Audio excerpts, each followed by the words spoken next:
नमस्कार, आप देख रहे हैं 4 PM। मैं हूं आपके साथ सिमरन। कोलकाता कांड ने पूरे देश को हिला के रख दिया है। इस घटना ने 2012 के निर्भया रेप केस की याद दिला दी है। बता दें कि केंद्र की मोदी सरकार लगातार महिला सुरक्षा को लेकर तमाम दावे करती है, लेकिन मोदी के सभी दावे इन घटनाओं के सामने आने के बाद फेल होते दिखाई दे रहे हैं। गृह मंत्री अमित शाह भी सवालों के घेरे में आते हैं। बता दें कि भारत में हर घंटे 3 महिलाओं के साथ रेप होता है, लेकिन सरकार क्राइम को रोकने में नाकाम साबित हो रही है। देश की महिलाएं सुरक्षित नहीं हैं। वहीं देश में हो रही इन घटनाओं ने केंद्र सरकार पर सवालिया निशान लगा दिया है। महिला सुरक्षा का दावा करने वाले मोदी अब इन घटनाओं पर बोलने से बच रहे हैं। देश में इस तरह महिलाओं के साथ हो रहे अपराध को लेकर विपक्ष मोदी सरकार पर हमलावर है। आपको बता दें कि कोलकाता के बाद अब महाराष्ट्र में भी 2 किशोरियों के साथ रेप की घटना को अंजाम दिया गया, जिसने पूरे देश को हिला के रख दिया है। बता दें कि महाराष्ट्र के बदलापुर कांड को लेकर पूरे राज्य में गुस्से का माहौल है। जानकारी के मुताबिक बदलापुर में नाबालिग बच्चियों के साथ हुए यौन शोषण मामले में राज्य की ओर से नियुक्त 2 सदस्यीय समिति ने शिंदे सरकार को प्रारंभिक जांच रिपोर्ट सौंप दी है। इस शुरुआती रिपोर्ट में कई चौंकाने वाली बातें जो हैं वो सामने आई हैं। दरअसल बदलापुर दरिंदगी मामले में एकनाथ शिंदे सरकार ने एक कमेटी बनाकर जांच करने को कहा था कि आखिर इस मामले में कहां गलतियां हुई। इसके मुताबिक अब जानकारी सामने आ रही है कि कमेटी ने अपनी प्रारंभिक रिपोर्ट जो है वो सौंप दी है। बताया जा रहा है कि पीड़ित नाबालिग बच्चे के प्राइवेट पार्ट में करीब 1 इंच का घाव हो गया है। आशंका है कि पिछले 15 दिनों में कई बार नाबालिग लड़कियों के साथ दरिंदगी की गई थी।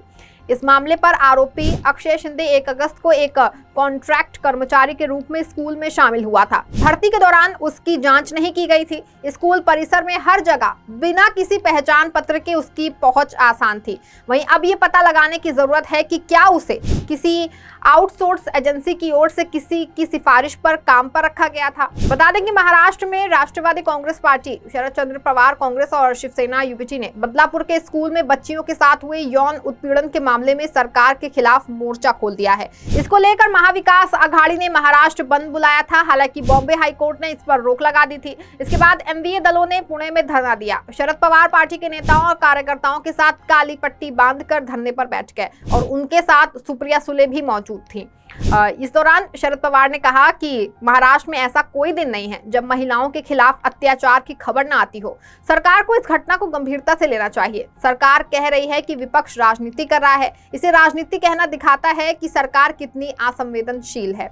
मामले में सुप्रिया सुले ने कहा कि राज्य में महिलाओं के खिलाफ अत्याचार की घटनाएं बढ़ रही हैं। लोगों में पुलिस का कोई डर नहीं है। मैं सरकार की निंदा करती हूँ। कुछ लोगों ने कहा कि बदलापुर में जो लोग इकट्ठा हुए थे वे बाहर से आए थे। मैं कहना चाहती हूं कि वे सभी भारतीय थे। मैंने इतनी असंवेदनशील सरकार कभी नहीं देखी। वहीं शरद पवार ने कहा कि बदलापुर के एक स्कूल में केजी में पढ़ने वाली 2 बच्चियों के कथित यौन उत्पीड़न की घटना से देश में महाराष्ट्र की छवि जो है वो खराब हुई है। पवार ने राज्य सरकार पर आरोप लगाया कि वो ये भूल गई है कि महिलाओं की सुरक्षा उसकी जिम्मेदारी है। शरद पवार ने कहा कि छत्रपति शिवाजी की भूमि पर ऐसी घटना हुई है जो महिलाओं के खिलाफ अपराध करने वाले अपराधियों को हाथ काट देने चाहिए थे। वहीं मामले में महाराष्ट्र विधानसभा में विपक्ष के नेता कांग्रेस विधायक विजय वडेट्टीवार ने कहा कि राज्य में कानून व्यवस्था की स्थिति नहीं है। हम सरकार के खिलाफ प्रदर्शन कर रहे हैं और महिलाओं के खिलाफ हो रही घटनाओं की ओर सरकार का ध्यान आकर्षित करने की कोशिश कर रहे हैं। लोगों के आंदोलन के बावजूद अगर राज्य में ऐसी घटनाएं होती रहती हैं तो इससे पता चलता है कि राज्य में अपराध पर कोई नियंत्रण नहीं है, अपराधियों में कोई डर ही नहीं है। वहीं उद्धव ठाकरे ने मुंबई में पार्टी कार्यकर्ताओं के साथ प्रदर्शन किया। बदलापुर घटना पर उद्धव ठाकरे ने कहा कि महाराष्ट्र सरकार दोषियों के खिलाफ कार्रवाई करने के बजाय उनके साथ खड़ी है। इस दौरान शिवसेना यूबीटी सांसद प्रियंका चतुर्वेदी ने कहा कि महिलाओं बेटियों के खिलाफ जो अत्याचार हो रहे हैं, 10 दिन में 12 घटनाएं हो गई हैं। थाने में पॉक्सो एक्ट के अंतर्गत हर दिन 1 केस दर्ज हुए हैं। इन सबके खिलाफ हम प्रदर्शन कर रहे हैं। उत्तर प्रदेश के बाद महाराष्ट्र में जघन्य अपराध हो रहे हैं। महाराष्ट्र की महिलाएं शक्ति कानून के बारे में पूछ रही हैं। इस बीच शिवसेना यूबीटी नेता संजय राउत ने कहा कि महिलाओं पर हो रहे अत्याचार के विरोध में महाविकास आघाड़ी ने बंद बुलाया था।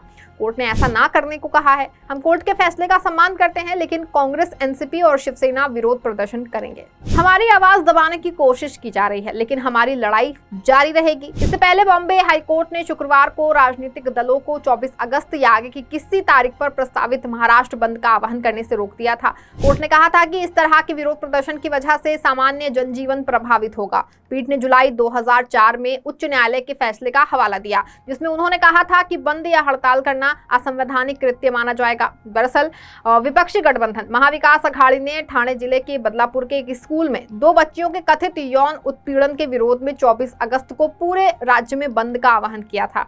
एमवीए में कांग्रेस, राकांपा और शिवसेना शामिल रहे।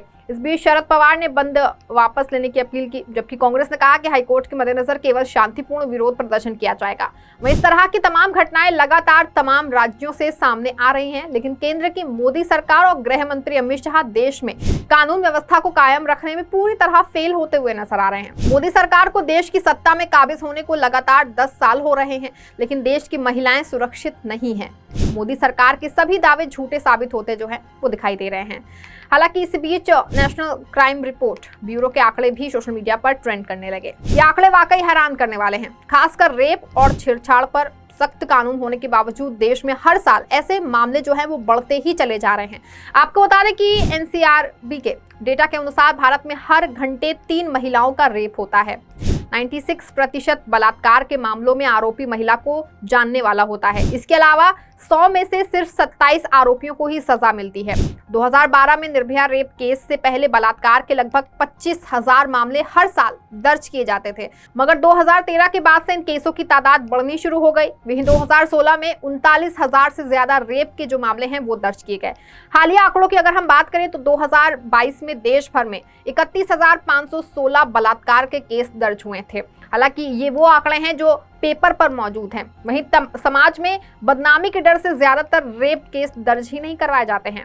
बता दें कि देश के किस राज्य में सबसे ज्यादा रेप केस सामने आते हैं, इस सवाल का जवाब आपको हैरान कर सकता है। बता दें कि साल 2022 में 31,000 से ज्यादा रेप के मामले दर्ज हुए। इनमें सबसे ज्यादा 5,399 रेप केस राजस्थान से सामने आए। 3,690 रेप केस के साथ उत्तर प्रदेश दूसरे और 3,029 रेप केस के साथ मध्य प्रदेश तीसरे नंबर पर रहा। वहीं राजधानी दिल्ली 1,212 रेप के मामले के साथ 9वें नंबर पर है। आपको बता दें कि एनसीआरबी के अनुसार 96% मामलों में आरोपी जो होता है वो हमेशा जान पहचान वाला होता है। 2022 में कुल 31,516 रेप के मामले दर्ज हुए।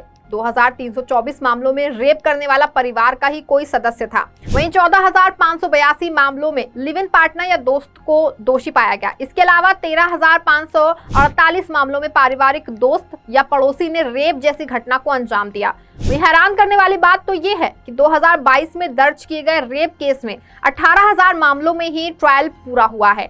इनमें 5,000 मामलों में दोषी को सजा मिली और 12,000 से ज्यादा मामलों में आरोपी को रिहा कर दिया गया। वहीं ब्रिटेन में रेप के मामलों में सजा मिलने की दर जो है वो 60% है और कनाडा में ये आंकड़ा 40% है। वहीं भारत में ये महज 27% है। यानी रेप के 100 आरोपियों में से सिर्फ 27 आरोपियों को ही सजा मिलती है। बता दें कि एनसीआरबी के इन आंकड़ों ने देश की जनता को हिला के रख दिया है। वहीं इन सभी मामलों पर सरकार क्या एक्शन लेती है ये तो आने वाले वक्त में पता चलेगा। इस खबर में फिलहाल बस इतना ही। ऐसी तमाम राजनीतिक खबरों के लिए बने रहें और जुड़े रहें 4PM के साथ। धन्यवाद।